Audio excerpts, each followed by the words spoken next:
Hello techies. In this tutorial, we will learn how to rename the FTP file which is available in the FTP server. For that, we will use rename FTP file action. Before going to work with this action, let me show you a small use case. I have logged in into FTP 192.168.1.6. Now, if you see over here, I'm having directories, different directories. Along with that I'm having a file over here that is employee.xlsx. Now, assume I want to change the name of the particular file, that is employee.xlsx to employee-data.xlsx.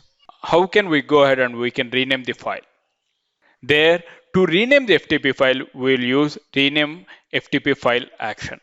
Let me drag and drop this action onto the workspace. First of all, we'll see the parameters over here. First one is the FTP connection, which we are going to connect to the FTP server. Second one, file to rename. Which file you want to rename? Now, if you see, I want to rename the file employees.xlsx file. I will give the same file to rename out here. And what is the new name that you want to give it? Let's assume I want to give employee data, employee-data.xlsx. This is simply, we are going to rename the file which is available in the particular FTP server. All right. Now I have given which file to rename and what is the new file name, and also I have given the new file name. All right. And if you see, I don't have any variables produced out here also. Let me click on save. Now, once again, we need to take a little bit caution over here in such a way, whatever the user that we are going to use to open the FTP connection, that user required write permissions to rename it. In such a way, if you want to upload, if you want to delete, if you want to create, if you want to rename, these kind of actions, the particular FTP user required write permissions. All right. Now let me go to the inet mgr or IIS manager. Now if you see, for the particular FTP authorization rules, I'm going to use the user FTP user with the permission having read and write, so that I can go ahead and I can rename the file over here. I will show you that what will happen if I don't have the right permissions also. All right, now let's run the flow to see the output. Flow execution started and the flow has been executed successfully. Now let's go to the FTP server. Over here, if you see, I have not yet refreshed the FTP URL. Let me go ahead, let me refresh it once again. Now can you see over here? You can see the employee.xlsx file has been renamed to employee-data.xlsx file. All right. Now I'm going to remove the permissions for the particular user from the inet manager. Let me go ahead, let me click on edit.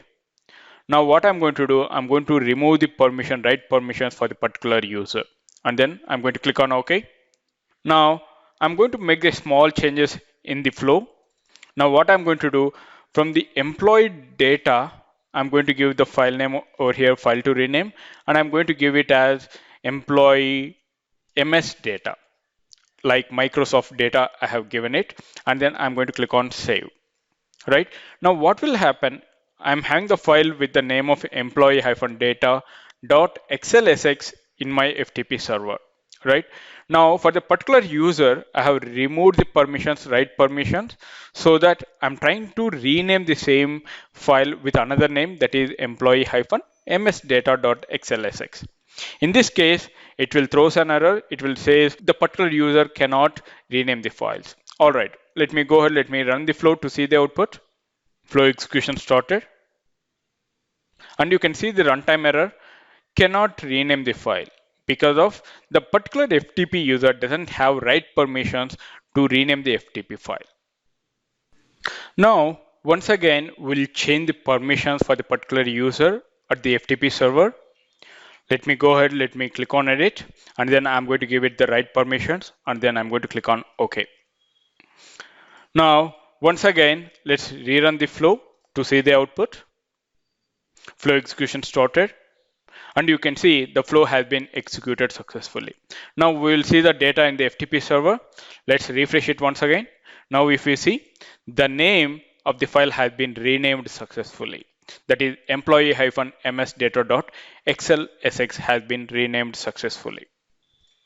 All right. I hope you understand how to work with rename FTP file action as part of FTP automation.